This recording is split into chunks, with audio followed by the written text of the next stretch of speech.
following program is a peer-to-peer advice show and does not diagnose mental health conditions. If you're seeking social services, please call or text 211 or go to 211.ca.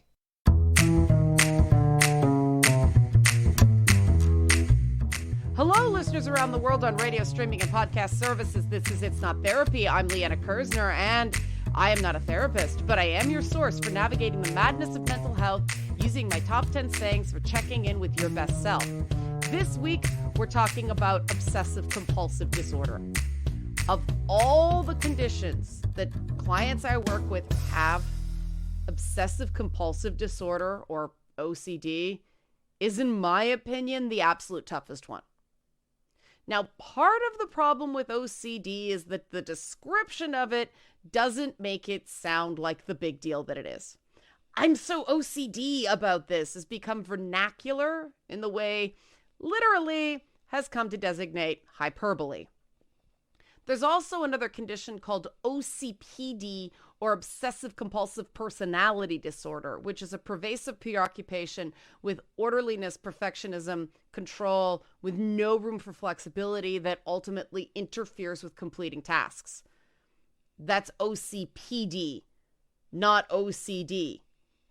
What the heck is OCD? When I did the episode on BPD, borderline personality disorder, I had someone who lives with the condition come on to talk about it. I thought that worked well, so we're doing it again.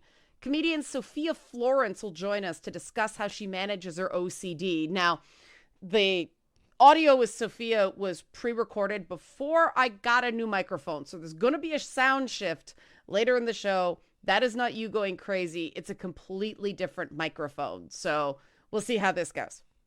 But what the heck is OCD? That's the thing. Obsessive compulsive disorder is different for everyone who has it, and the clinical definition is unhelpfully vague. I'm going to read it from the Diagnostic and Statistical Manual of Mental Disorders, 5th edition, just so you can get an idea of how dry the language is we're dealing with, okay? Obsessive compulsive disorder is defined by A, presence of obsessions, compulsions, or both. Okay, how do you define obsession?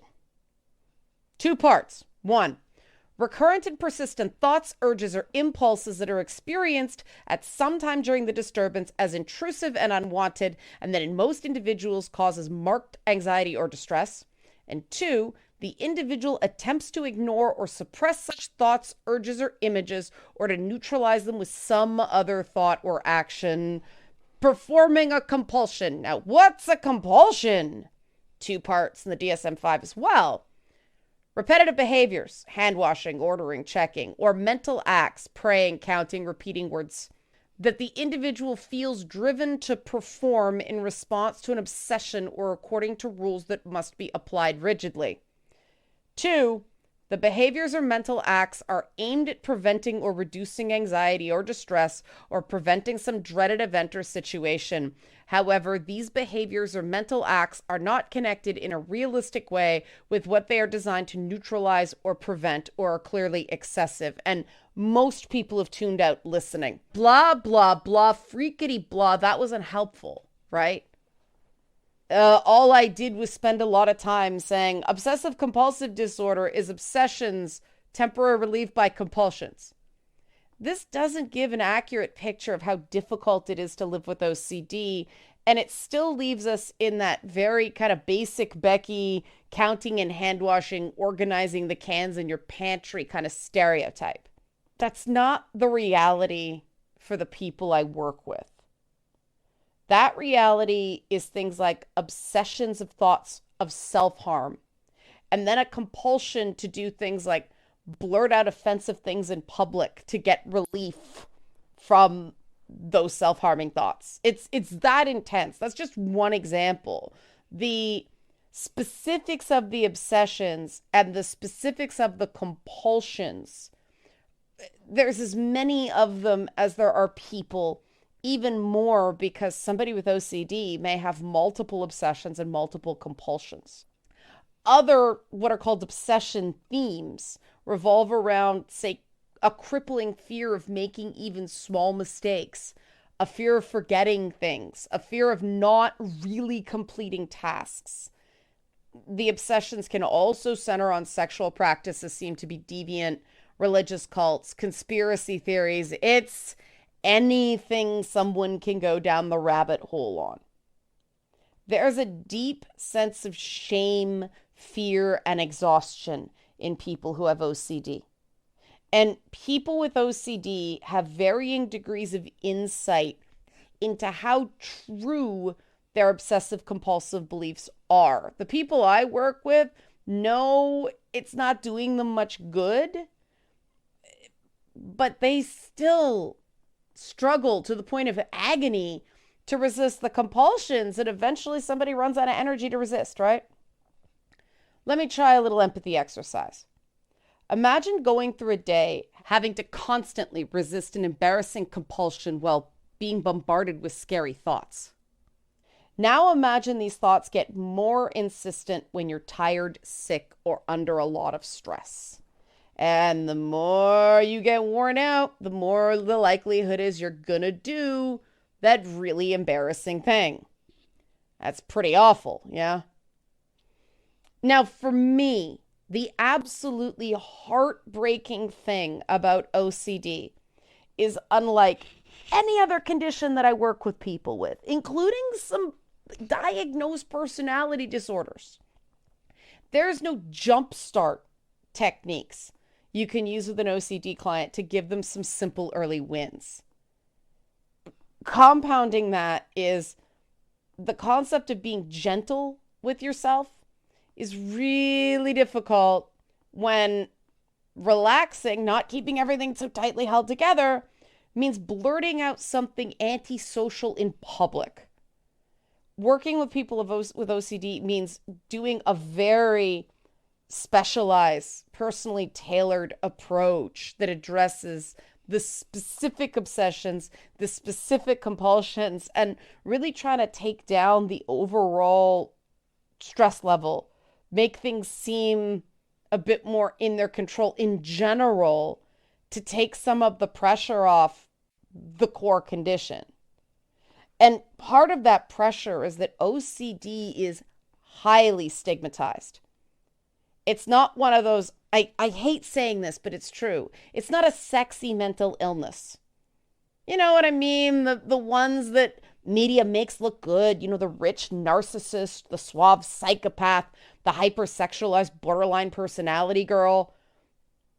Those depictions, they might seem to benefit people with these conditions in the short term, but it doesn't actually help with mental health stigma, because the minute someone has a run-in with these people that Hollywood makes seem cool, and it's horrifying, they paint everyone with the diagnosis with the same brush, which is like why I like to have real people come on the show and talk about their experiences. Because giving a certain sheen, a certain glamour to some mental health conditions and not others, well, that creates a hierarchy. And with OCD, the stereotype is this nebbishy punching bag character, or worse, Sheldon Cooper on The Big Bang Theory. I make no secret, I can't stand Sheldon. And the writers on The Big Bang Theory are on the record saying that Sheldon doesn't have a diagnosable condition. He's not autistic. He doesn't have OCD, but people keep trying to put that label on him. And part of the reason they put that label on him is that the writers use autism and OCD-like symptoms to excuse much of the bad behavior that Sheldon exhibits as played for laughs. But he's not the only example of OCD in media that potentially causes, I'll get to the effect. There's the show Monk. That show, Adrian Monk has OCD on the show, but it's that Hollywood counting and cleaning compulsions OCD thing, which, okay, reductive but not wrong. That is how OCD manifests in some people. The problem is when they have, say, Monk hallucinating conversations with his dead wife. That's not a symptom of OCD. People with OCD don't hallucinate. That's not the same as an obsessive intrusive thought. They also have an episode that shows the role of medication in treating OCD in a really, really bad way. I don't want to deep dive into that. The thing about OCD is that there's no medication that directly treats the obsessive compulsive cycle. The medications are tricyclic antidepressants, selective serotonin reuptake inhibitors. They treat the anxiety and depression caused by resisting the obsessions and compulsive, and the anxiety and depression that can make the obsessions and compulsive worse. But to directly address the obsessions and compulsions, there's a type of cognitive behavioral therapy called exposure and response prevention therapy, ERP therapy. And, you know, medications are not a silver bullet. They don't just instantly fix someone. There's a lot of work involved. Now, inaccurate TV, even with the character, I think Monk is a pretty charming character. My issues with the depiction of OCD aside, that's just an annoyance as long as people know it's not real. And people think they know TV isn't real. But the CSI effect is a thing. The CSI effect, named after the show CSI, is a term for the way exaggerated portrayals of forensic science influence public perception of real investigation of crimes. There's a similar phenomenon with mental health.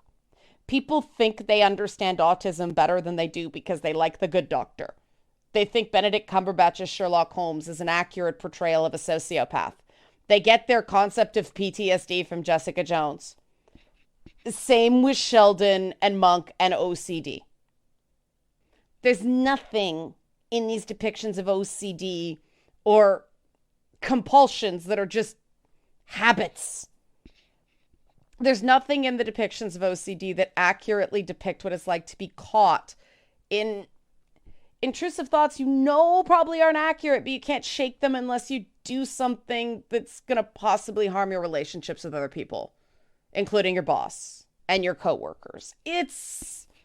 Some people describe it as a descent into madness, but I can just describe what I've heard. I don't have OCD. I want you to hear from someone who does. So comedian Sophia Florence will join me after the break to discuss what living with OCD is like for her. Anything inspires a question, comment, or suggestion. Liana at nottherapyshow.com is email. Nottherapyshow.com is a contact form. Not Therapy Show on X, formerly known as Twitter, Instagram, and I'm on Blue Sky as Red Liana K. If you got a Blue Sky code, we'll talk more with Sophia Florence after the break. The following program is a peer-to-peer advice show and does not diagnose mental health conditions. If you're seeking social services, please call or text 211 or go to 211.ca.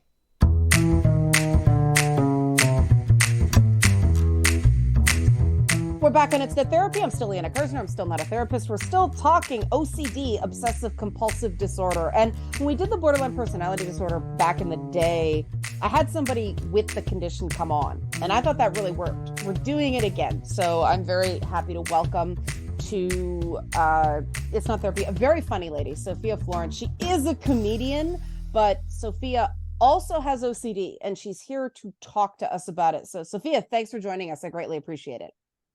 Thank you for having me. I probably am a comedian because I have OCD, or vice versa. One of those is true. Yeah.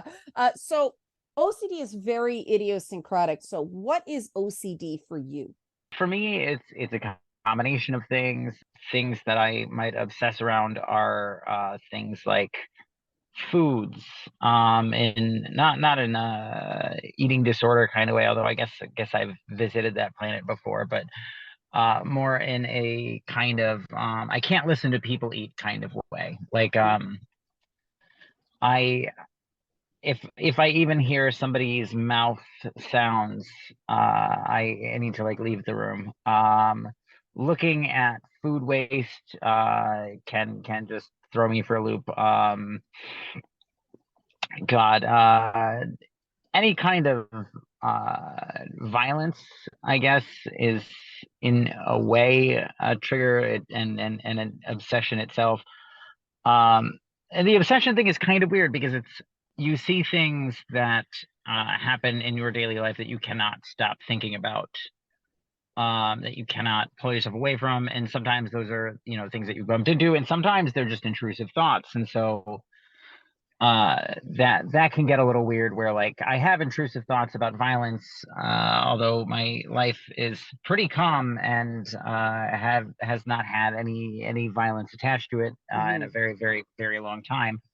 Obsessions might be better understood in general as recurring thoughts that you have that disturb you in some way. Mm-hmm. And so these could be related to past traumas or just weird feelings about things. Then you develop compulsive behaviors around those often. And so for me, those take the form of um, verbal kinds of behaviors where I have to do things like whistling sometimes, or humming, or saying a certain phrase. Um, and sometimes it's something like snapping my fingers. Sometimes it's ripping the stickers off every object that exists in my home. Like price tags and Uh, stuff like that. yeah. Yeah, But yeah, also yeah. the stickers on lighters. Just they for me they need to not be there. I don't know why. It's not a sensory thing that they bother me that they're there. It's just like one of my more compulsive behaviors is like pulling those off of things. Sometimes compulsive behaviors can be things like a face twitch of sorts, Mm. or running. Running isn't one for me, but I've known other people with OCD that had something like that. Whereas like a face twitch is absolutely a thing that I do. I have a face twitch and kind of a head nod and a finger snap, and it looks sometimes like I'm going to start doing the dance from Thriller. Jeez. Uh, And yeah. It's a and little and frustrating. yeah, to be clear, are you okay? I mean, I know it's kind of tough to talk Yeah, about no, this stuff. you're Okay, fine. great. Because a client of mine who has OCD describes it as he has this thought. Violence is a thing for him as well, but if he doesn't act on it, it gets louder and louder and louder. So it's not just that song stuck in your head that you can't get out of. It is persistent and it increases for him. Is that similar to your experiences? Yeah, I would say that like in my experience that there are times when it increases. It isn't always the loudest. Like if I'm bumping head to head with certain triggers, it can be much louder than usual. Mm-hmm.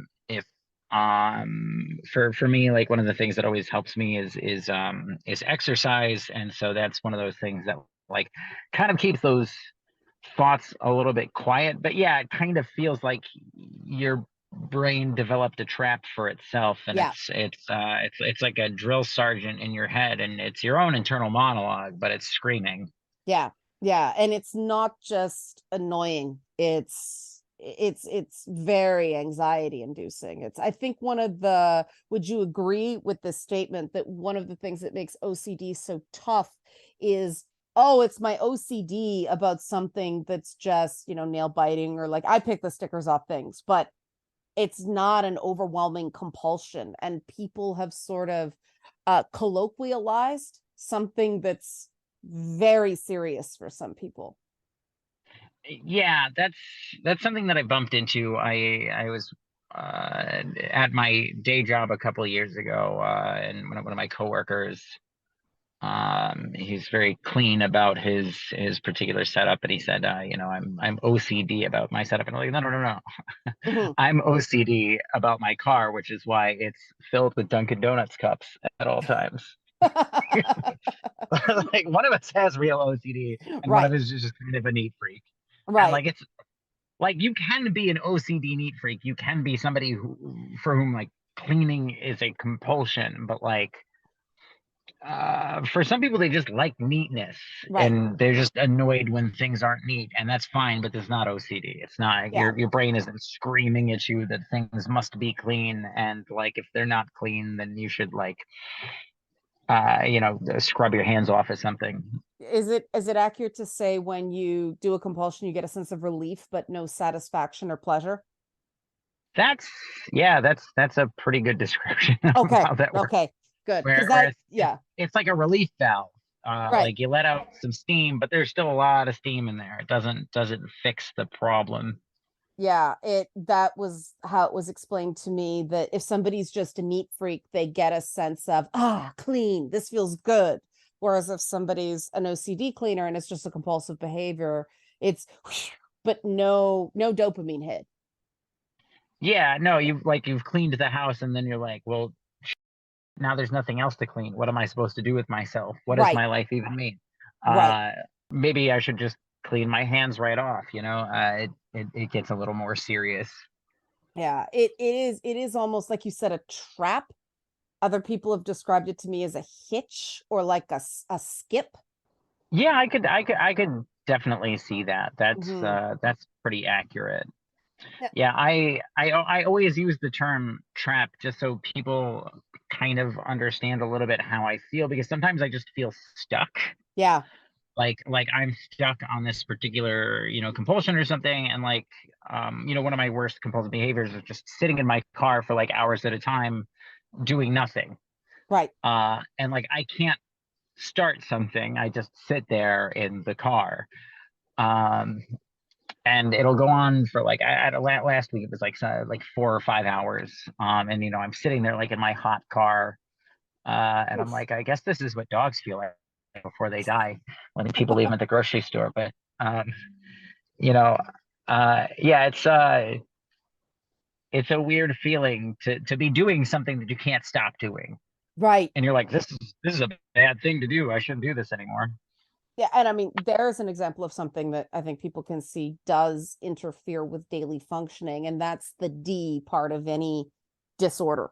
The way I separate for me, PTS and PTSD is if I'm able to function.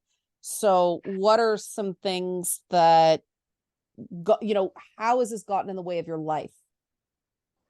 Oh God. Well, so things like sitting in the car forever, like Right. so that's happened to me like during a work day before, Oh, you where just it's get it's stuck and you can't get out of the car. yep, I'm just like, yep, I'm stuck, or like I've shown up late to work because I'm like sitting somewhere, or like I'm doing some compulsive behavior. Like it could be that one's like much more common for me, but also something like washing my hands a million times, or I'm not like a germaphobe, but I have a thing with like viscous fluids, and so like if I'm making meatballs I need to leave the sink running the whole time, Oh, and like so for a the while the meat I fat doesn't I congeal? yeah, so that I can continually wash my hands like every like 30 or 40 seconds. Okay. Like for a while I couldn't even make food that was oily, like it was impossible Hmm. to get through that kind of experience. I've had it get in the way of things like romantic relationships and things like Hmm. that before, where living with a partner. I guess the best instance of this is that I can't deal with not clutter in the traditional sense, but like more than like 5 pieces of furniture in a large apartment. Okay. Uh, and so like things that take up floor space. Right. Like I'll just kind of lose my mind around a place where I don't feel like I can walk easily. Okay. Um, I don't know what it's about. I don't know why I function in that way, but um, so like having moved in with partners before into like a maybe a smaller space or not a particularly huge space, and then having them move a bunch of furniture or whatever in, Yeah. like it's been jarring and like screwed up some like pretty decent relationships before. The thing about OCD is that we don't quite know what causes it. There's sort of a genetic component. We can sort of see some difference in the, frontal cortex, subcortical parts of the brain. when did it manifest for you? When did you start becoming aware something wasn't right? Um, so it's kind of funny because I have been thinking about this question a lot, and I'm actually not sure. Mm-hmm. So like there were signs for me when I was at an early age where like very strange things would like get to me in like large ways where I would obsess about them for long periods of time. But like I honestly can't say when that started, and it took me a really long time to get diagnosed. I ended up diagnosed with PTSD first, Okay. and I was going through therapy for that. And like I do also have PTSD, but like as I was kind of clearing through those kinds of problems, I was like, oh, I'm still not functioning really Right. in the way that I want to. I'm like better functioning than I was, but it wasn't quite where I wanted to be. So, started just kind of digging through literature and stuff, and noticing my own behaviors. And I was like, oh Mm, my God, I probably have OCD. I should get this checked out. Because I just, until I had read about it, I really hadn't realized that it wasn't just being like kind of a clean freak or whatever. right. Yeah. I mean, that's one of those conditions some people don't like diagnosing because there's a lot of stigma around it. The treatments are incomplete, I guess is the best way I could say. And it's you have to, did you go through the whack-a-mole? I mean, God, you would have gone through the whack-a-mole of trial and error, see what works with PTSD, and then you have to do it all over again with OCD. Yeah, there were certain things that like really worked with me for PTSD, and then for OCD, I am kind of lucky insofar as like I think that like the standards of practice have gotten better over the past couple of years. Mm-hmm. And there's been like a lot of advocacy around OCD, and so I started doing ERP therapy. It's exposure response prevention, Mm-hmm. I think. Yeah. So I've been doing that, and that's been really helpful. Sophia, I want to pause here because I want to get into with you how this therapy works. I think that's really important for people to understand. So Sophia Florence, comedian, person with OCD, nottherapyshow.com, questions, comments, anything that sparks your interest about that episode. Otherwise, stay tuned after this break. This is It's Not Therapy. I'm still Liana Kersner. We're still talking OCD with Sophia Florence, comedian, when we come back.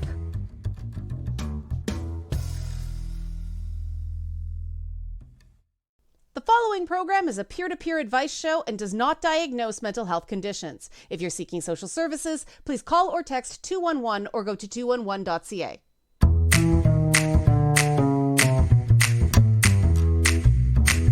We're back on It's Not Therapy. I'm still Liana Kersner. I'm still not a therapist. We're still in the interview with comedian Sophia Florence. Now, before the break, Sophia was talking about her experiences living with and getting diagnosed with OCD. Now we're going to talk about the therapy component. So, Sophia, how does that work with OCD? Because I know how exposure therapy works with PTSD. Does it work basically the same way that you just, test your tolerance?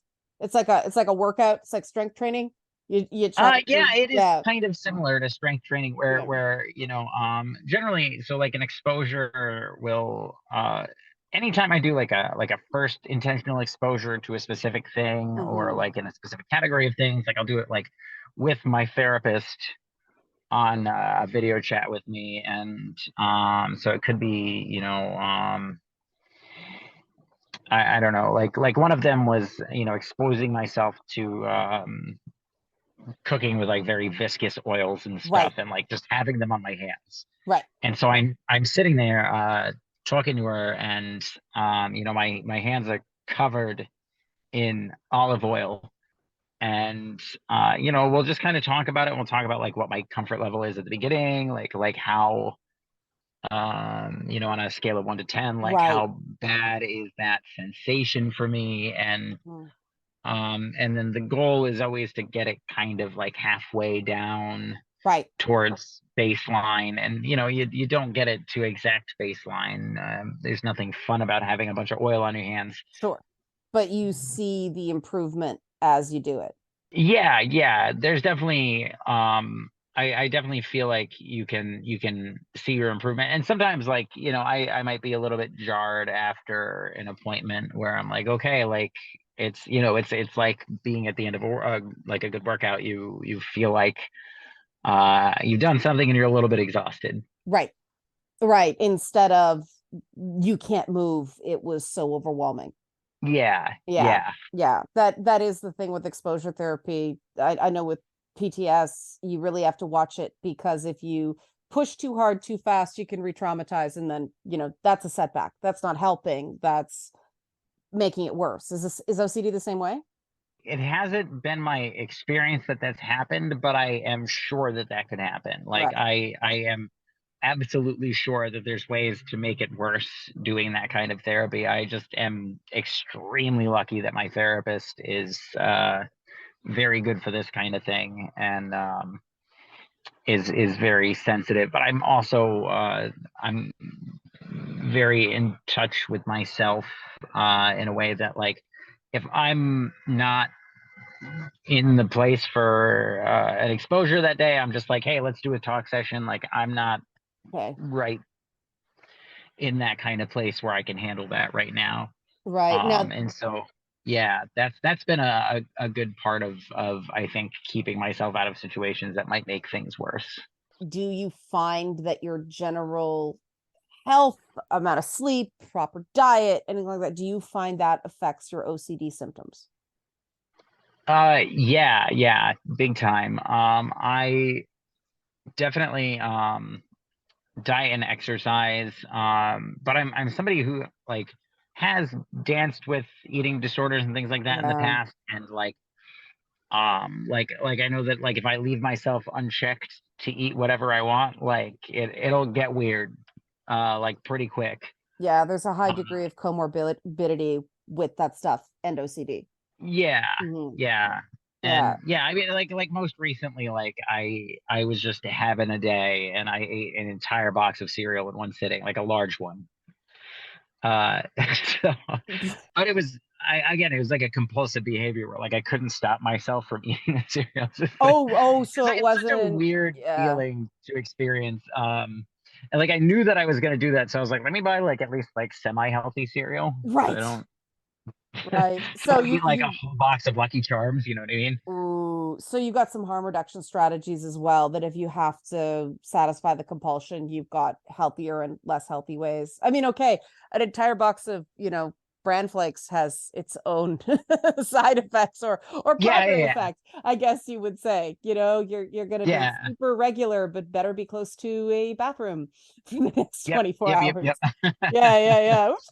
Get a little bit cleanse, you feel lighter afterwards, but maybe not the Yeah, most yeah, yeah, enjoyable experience. Yeah. yeah. Yeah. Have you found humor? I know for me, humor is a big cope, just being honest about, hey, I have this thing and this is the weird stuff that happens. And do you find that helps? Yeah, yeah. I don't think that I'd be able to get anywhere in life without laughing at Mhm. uh, a good like 90% of the things that happen to me. Uh I guess, like, I have like minor, tragic backstory notes. And Right. so, like, yeah, being able to kind of um to laugh at that kind of stuff and to kind of roll with the punches helps a lot. And probably is half the reason that I'm able to, like, do things like working a normal job. I think if Hmm. I didn't have a sense of humor about it, I'd be much more shut down. Sure. Yeah. And I think having your attitude is so important. I tried to ask four questions at the same time there. I got a bit of a traffic jam in my brain.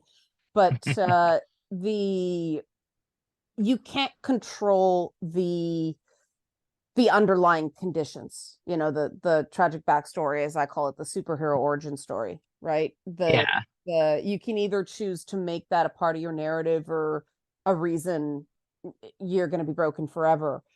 But how do you handle the challenge of attitude, of knowing you have this thing and that it's going, some weeks are going to be harder than others, some days are going to be great, some days are going to be not so great, and you can't do anything about that, but you can do something about the story you tell yourself about it. How do you prepare yourself that way? Oh God, I guess a lot of it comes down to just having some grace with myself, just saying, like, yeah, some days are gonna suck. And I try to, be open with the people in my life. If I'm just having a weird day, like, I'll tell like my close coworkers and like friends and whoever else. Like, hey, like I'm having a weird day. So like if I say or do something weird, like just nod and smile. If I, am sitting in my kitchen eating something weird for a really long time, like just let me do it, and it's fine.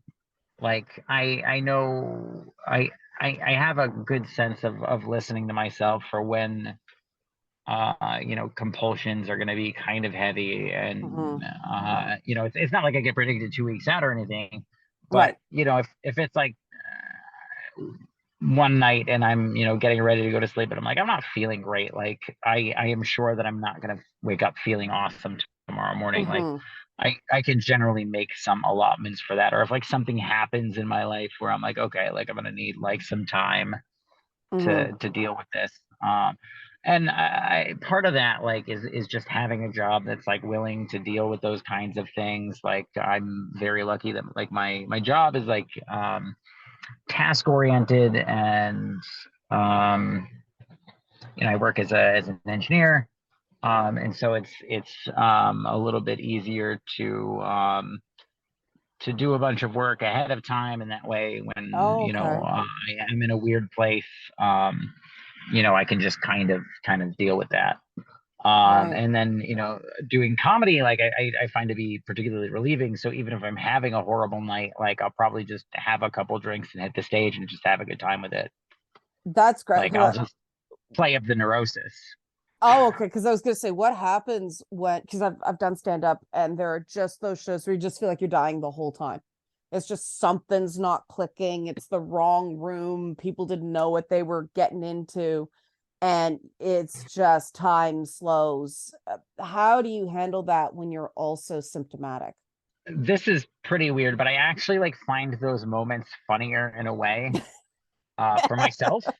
They're funny the Like next day for me, but at the time, oh God, yeah.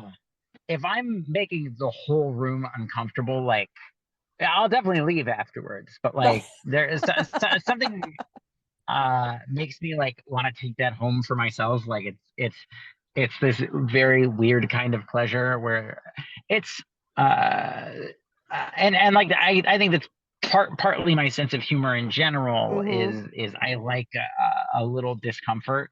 Okay. I like people being a little on edge. Like I think the way I always put it is like I got my sense of humor from horror movies. Mm-hmm. And that's still very true in a way, where like I think it's 50% timing and 50% throwing somebody a curveball that they never would have expected. Yeah. There's some part of me that's just like, okay, like yeah, I had like a bad set or whatever, but like it's almost funnier to me that like A, like I had that bad set, and B, like nobody started with me over it, like nobody Okay. tried to fight me afterwards. Um, you said earlier when you're symptomatic, just let you do it. That's, I want to Yeah. drill down on that and I want to underline that because a lot of people think they need to save people with a diagnosis from themselves. And I know for me, that's wrong. Some people want it, but I thought that was very interesting that people shouldn't try to stop you. I want to make sure I understood that right. Yeah. No, that's a horrible idea. I had somebody try to kind of pull me out of that recently, and it broke me for like a whole Yeah. day. Like I was just like, no, like you don't understand. Like this is the thing that like my brain is doing to like relieve Hmm. some pressure valve that it has, and like if it doesn't do that, then like whatever happens is even worse somehow. And so Right. yeah, it's kind of like just let me do the thing. I'm getting better at not doing those things because I'm getting better at like dealing with my triggers and things like that. But it's not because I'm flat out controlling those things. It's really dealing with the problem at the root of it that like is the thing that stops me from Right. being symptomatic. This is what drives me crazy about some of this stuff. We're moving away from this as a model, but for the longest time, it was just about resisting the compulsions, resisting the compulsions. That's only so much. I described it to a client as like eating toothpaste. Oh, you can do it a little bit, but toothpaste isn't meant to be eaten. So you find that approaching the triggers and dealing with those has given you the most stability or improvement as opposed to fighting just fighting your brain over and over again.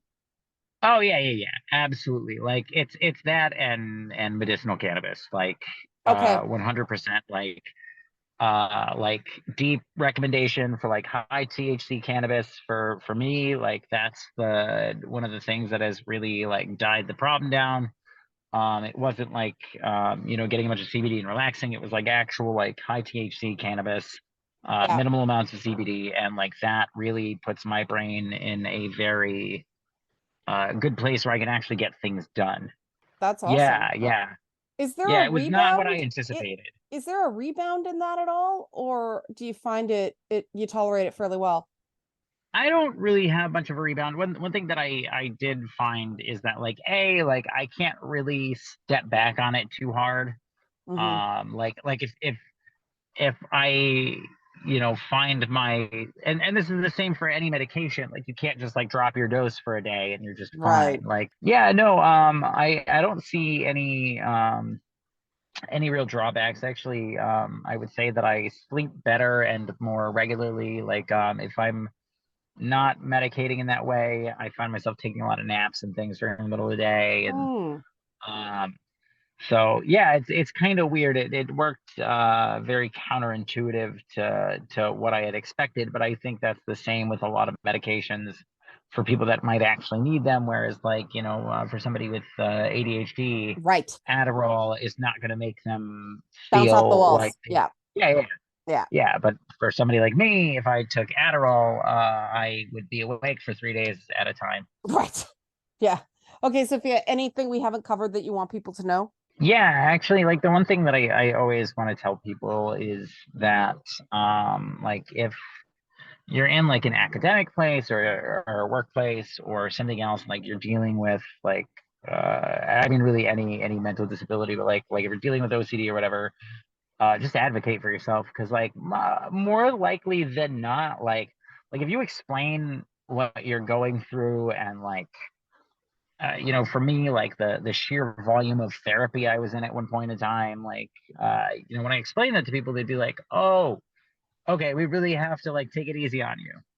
Right. And I think that not everybody, but I think a lot of people nowadays are more receptive to that. Like this, despite the fact that we have like a vocal minority of horrible people out there, the vast majority of people are just looking to be nice. Right. Right. So if you tell them you're like suffering, like they will try to be cool about it. Yeah. Because everybody's got something. Yeah, yeah, we're all struggling. Like people understand. Hmm. Sophia Florence, everybody. Sophia, thank you so much. Is there any way that people can find your comedy? Do you have a website or anything like that? Yeah, well, so I don't have like a formal website. I probably should. I'm on YouTube. If you search Sophia Florence, you'll find me. I don't know if there's a specific URL to find me because I'm not that kind of person, I guess. I'm also on Twitter. If you search Sophia Florence or Blue Sky or I don't know any of those things. You can find me. I host a monthly series at a place called Highland Brass in Waterbury, Connecticut. So Mm, people that are in the New England part of stateside or happen to be traveling through here, feel free to take a look out for that place. It's a great place, good cocktails, and great comedy. it's funny. I followed you on Twitter because your handle made me laugh. So Oh wow, you're because like one of like four people that got the joke. Because I'm a writer. She's Alana, 2 L's, like Alan Smithy, Alana Smithy on Twitter /X. Sophia, thanks so much for coming on. Yeah, thank you. Therapy. When we come back, final thoughts, brief final thoughts. I don't think I could say it better than Sophia did on It's Not Therapy. Quick break, be back.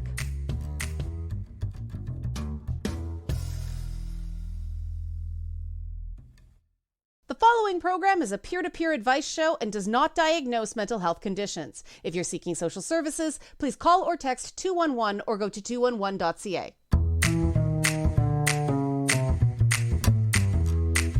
We're back in the final moments of It's Not Therapy. I'm Liana Kersner. I am not a therapist. And closing thoughts on the episode of OCD. Like Sophia said, most people just want to be nice. But every so often, you get somebody who has to make a point. And one of the things I stress to my clients is that these people don't really matter unless they have some direct power over you.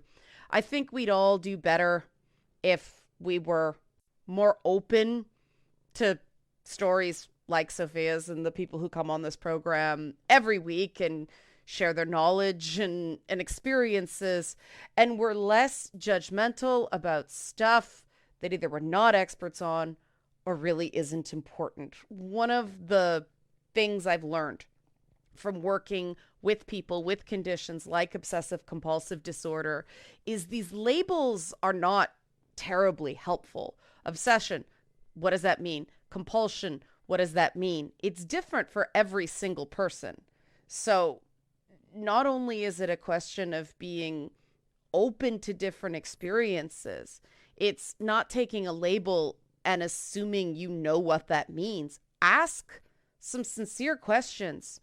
Top 10 phrase, listen twice before you talk once. Sometimes listen 3 or 4 times before you talk once. Because if you think you know it all, you're never going to learn much. That's quite a way to end the show. Let's stop there while I'm ahead. I'll give out the information. If you've got any questions or comments or suggestions on specific conditions you'd like to see covered in future episodes of It's Not Therapy, Liana at nottherapyshow.com is my email. Nottherapyshow.com is the place on the internet for the contact form. Or you can follow me on X, Twitter, Instagram, at Not Therapy Show on those services, or I am Red Liana K on Blue Sky. Until next time, go out, enjoy life, maybe catch a comedy show. Look for Sophia Florence. I have a very insistent cat with me, Hello Scout, that is distracting me. So if there's more on